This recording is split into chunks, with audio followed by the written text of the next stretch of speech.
obviously another big game this week at home against Murray State. Obviously early in the week here, but starts with us making sure we have a great week of preparation. This is a good football team.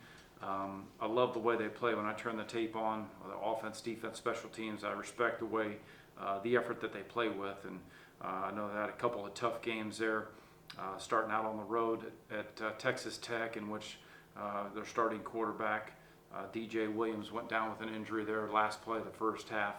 I know that's a tough loss for them. Really special football player. I wish him speedy recovery, but he is certainly a dynamic player, and then came home and really battled against Jacksonville State this past week. When you turn the tape on, we got to have a great week of preparation. It's going to be a good challenge for us. Coach Hood has done a tremendous job there in his third year. Obviously 2 years ago, had one of the biggest turnarounds, if not the biggest, in college football. And he's a very successful head coach. When he was at Eastern Kentucky, he was on staff there at the University of Kentucky, really does it the right way, and love how his football team plays when you watch the tape. So we got to have a great week of preparation here. Obviously, we've moved on full speed ahead, from the game this past Saturday against Western, and we got to get ourselves ready to play. I guess you talk about moving on, but I guess going back to last Saturday, as you guys are kind of watching the tape and having discussions, I mean, what's the biggest thing that stood out to you? Yeah, the disappointing thing, the score was 23-14 with 8.5 minutes left to go in the third quarter.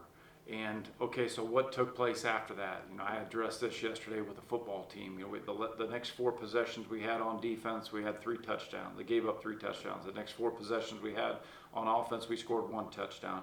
Then you look at the situational piece of it. Western Michigan converted 5 either third or fourth downs the remainder of the game. We did not convert on 4 third or fourth downs the remainder of the game. And then you look at the penalties. We had 4 penalties, 2 of which were personal fouls.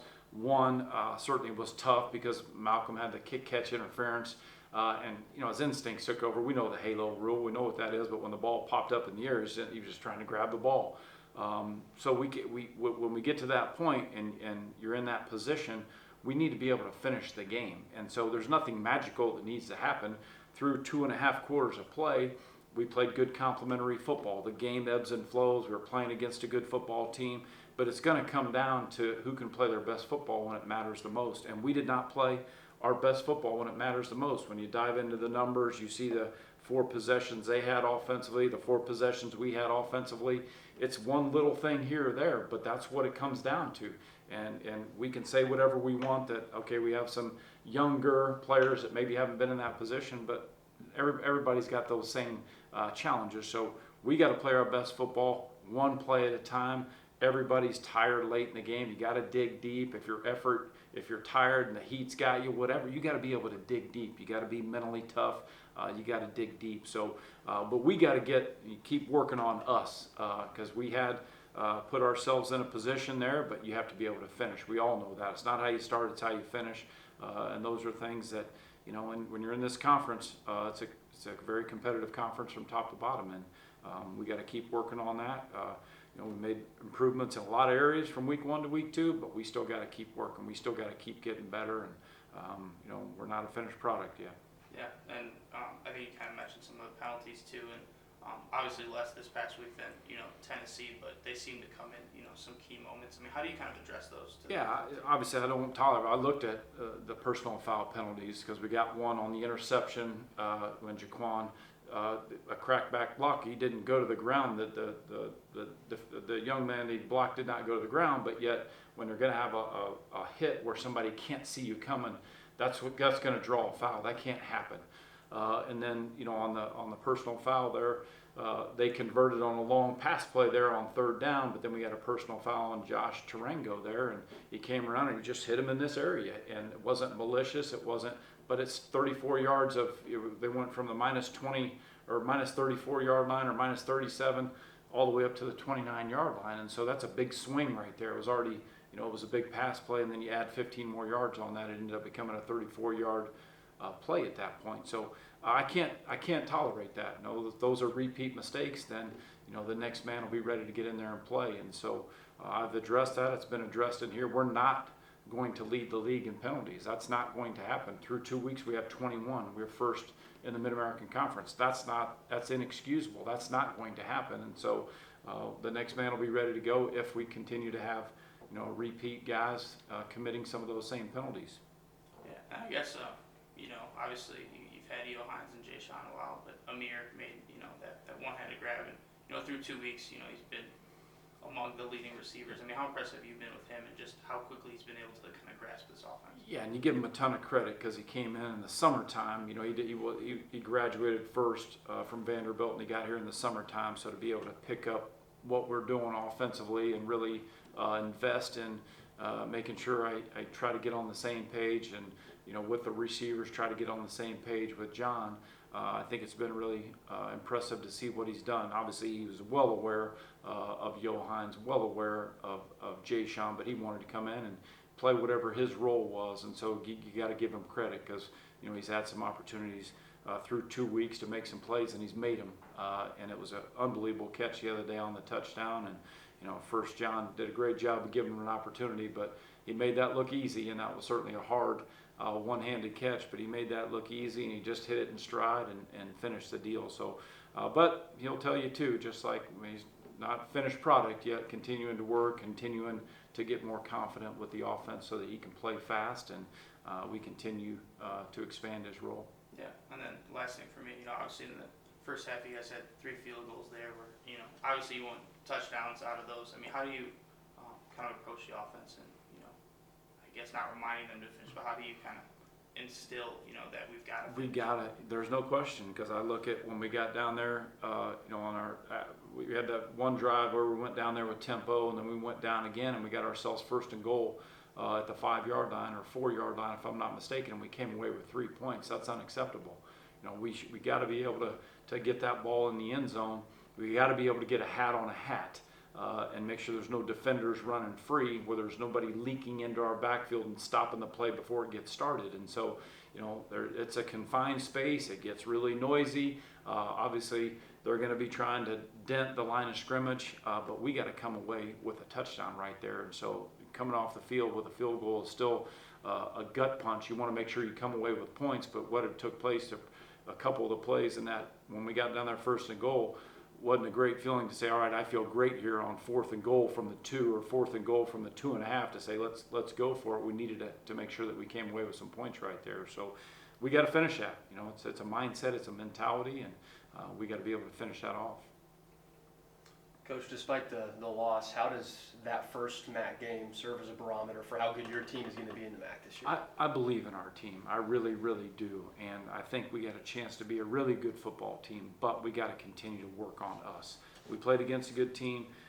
Tim's a great friend, got a ton of respect, but I've got good players on that team. We got good players on our team. And so, but it's the details, it's the little things, and we got to continue to keep working on that, to keep emphasizing that. We got to clean up the penalties. We got to clean up the miscues that happen. We got to convert at a higher level on third down. Their third down defense has been, they were the top in the league a year ago on third down defense. But we got to be able to execute, knowing that if that's a team and they dial up a certain pressure or whatever it is, we got to get it handled and we got to be able to execute. So it comes down to us continuing to watch the tape. We're preparing for our opponent like we do every single week, but we also, part of the preparation is self-scouting us and what are the things that need attention on the practice field, what are the things that we need to tweak or adjust, because this is better than we thought, this is not as good as we thought. We got to continue to have that be part of the process every week as well.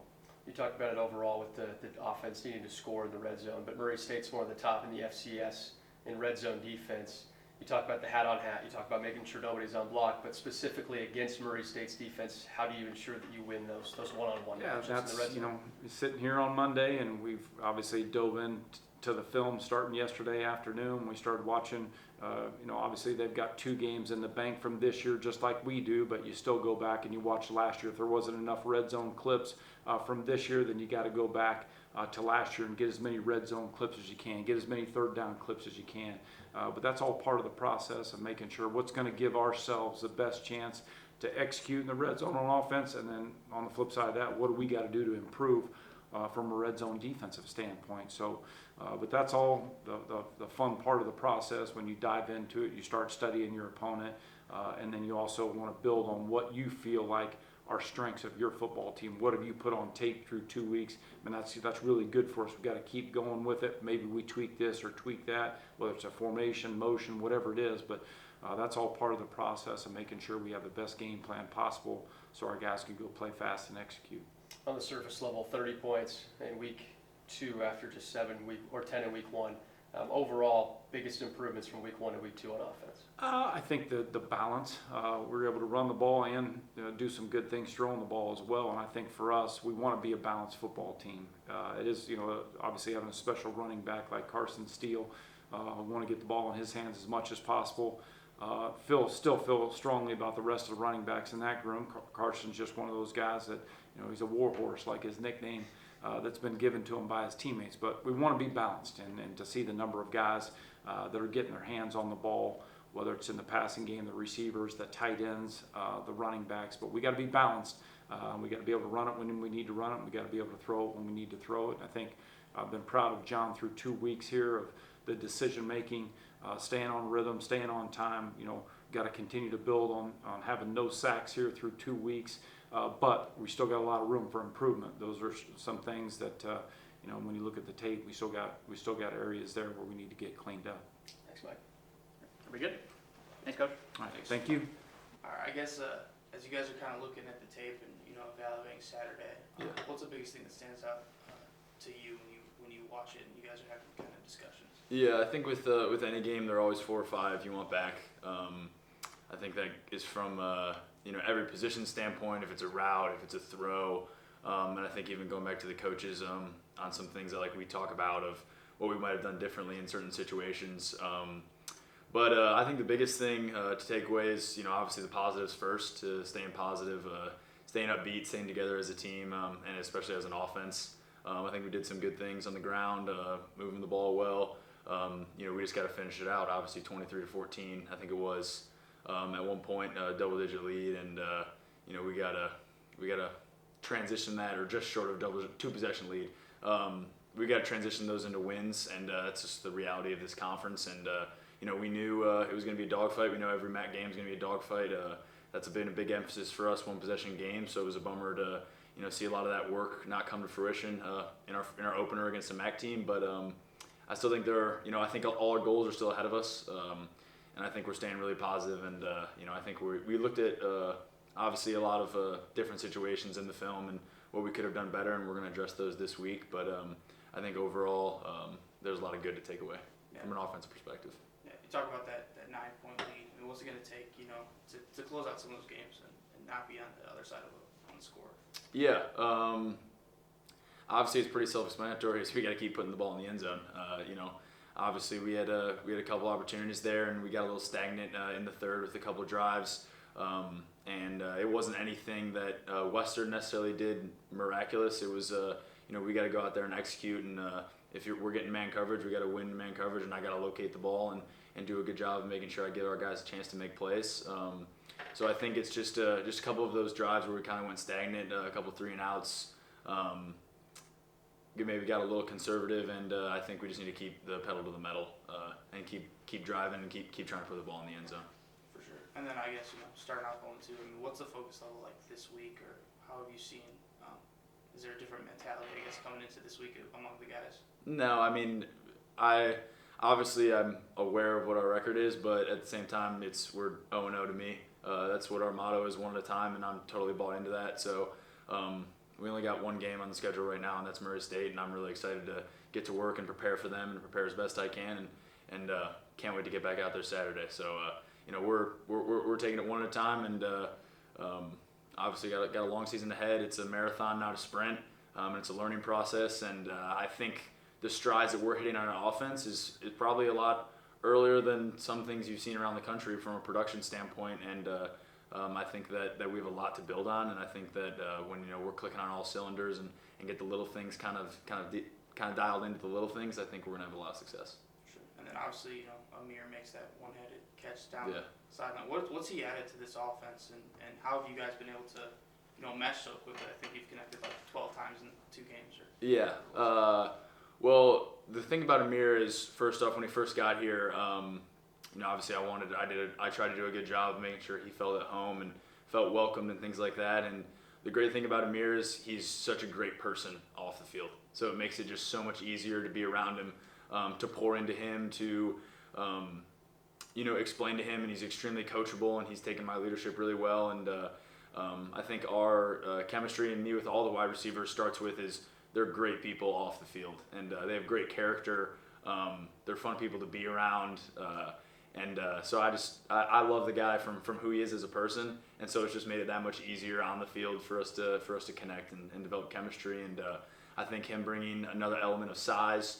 The past couple of years has kind of been Yo, and he's had to take a lot of the brunt of being a physical target. And I think Yo is doing a great job of continuing to be a beast out there and big boy and playing big boy football. But Amir taking a little bit off him is only going to open up Yo more, and I think we've seen that, and he's done just a phenomenal job of taking it one play at a time as well. And then obviously the dynamic with Jayshon being a quick, little, smaller guy but quicker in the slot, and he's electric as well. So I just love that group to death as people, and so it just makes it that much easier on the field. John, you mentioned the big boys up front a little bit. That offensive line, no sacks through 2 weeks. Yeah. How have they just been able to dominate, especially in pass protection? Yeah, they've obviously done a phenomenal job. I love no sacks over 2 weeks. It's been great. That's something I take pride into, being on rhythm and getting rid of the ball quickly. But I just think they've done a great job during the weeks ahead and the preparation, and not taking any practice for granted. Shout out to the scouts, Scout D, that have done a great job of simulating pass rush, and they don't take it easy on them. Guys like Danny and Dakari have not taken it easy on those guys in practice, and so just seeing them continue to come together as a group and have success has been really cool. Obviously, they're awesome because they're like, you got hit a couple times, we don't want to see that, but they're doing a phenomenal job, and I really appreciate them. And I just think as that group continues to gel and become one, that they're just going to get even better. So I think that trend is going to continue. What did you see improvement-wise from week 1 to week 2 offensively? I think a big improvement was just I think everyone felt really comfortable getting lined up. Obviously, we invested a little bit more in the tempo. And so I think, that shows, being able to do that goes back to January when we were putting in the work, making sure we're in shape, conditioning all year. And, obviously that's not easy for the big guys at times, but I think we did a great job with our depth at O-line, is rotating a little bit when guys needed to blow. I think receivers, just ran just so hard on every play, regardless of if they were getting the ball or not, to help open up other guys. And I think that's just great stuff that we can build off of. But I think when at times when we were clicking, when we were playing fast, and just some of those really good drives where it felt like it was just going down the field with ease, I feel like those were some steps where from week 1, there was sometimes a little bit more confusion, and I just think that we cleaned that stuff up with alignment and assignment. I mean, you've been able to see things as a backup the last couple of years, and you've been in Kevin Lynch's offense. Yeah. But now that you're 2 weeks through as a starting quarterback, how have you seen you two come together and have that chemistry of play caller, quarterback going at it? Yeah, I really appreciate Coach Lynch because he does do a phenomenal job of taking my feedback and accepting my feedback. Obviously I'm not perfect, and I know that he would never say that he's perfect. But it's a partnership, and we're growing it together. And I think Coach knew as well, and the three of us have really, sat down and been able to have tough conversations about what we want to do and the direction we want to go. And I want him to be critical of me. I want him to coach me. I want to be coached. I want to get better every day. And I hope he knows that and sees that. And I just think, us growing throughout the season, I think we're just going to get even closer. Yeah, kind of similar to, like I said, with the wideouts, I love the guy for who he is and off the field. And when it's like that, and we kind of have, obviously he's my authority figure, but have a friendship in a way, just makes it that much easier to go to him. And I really, really appreciate and enjoy our relationship. It makes it fun for me to come in every day and work. I love going upstairs and being around all the coaches and jiving with them, and then obviously getting the work in that I need to in the film room. But yeah, I think we're obviously gonna want to improve on some things, but I'm excited for the changes or any tweaks we're gonna make, because he's gonna be totally open to it, and I'm definitely gonna listen. Just one more for you, John. Murray State has one of the better defenses, FCS, in the red zone. What are some things that you can do as the quarterback on the offensive side to ensure that you punch it in against a tough red zone defense? Yeah, obviously when the red zone, that's nail biting time. It's when it's down there, you got to locate the ball. It's going to be tight windows, and you got to be able to make tough catches and run through soft shoulders as a running back and get the ball in there. Obviously, getting a couple field goals there was great, and Ben did a phenomenal job. But obviously, we'd like to see those be 6 points, not 3 points. So I think that'll definitely be an emphasis this week. Obviously, I think we'll have some more. Obviously, every week we'll put in some new stuff that can then help us get an advantage. But I think keeping it simple down there and letting our guys go make plays is going to help us, and just me doing a good job of knowing when it's a good time to maybe throw it down there versus run it. And I think obviously it'll be a tough task with Murray State having success in the red zone in the past, but I think we're prepared for it. Pretty good. All right, thanks, John. Yep. Thank you guys. Good job.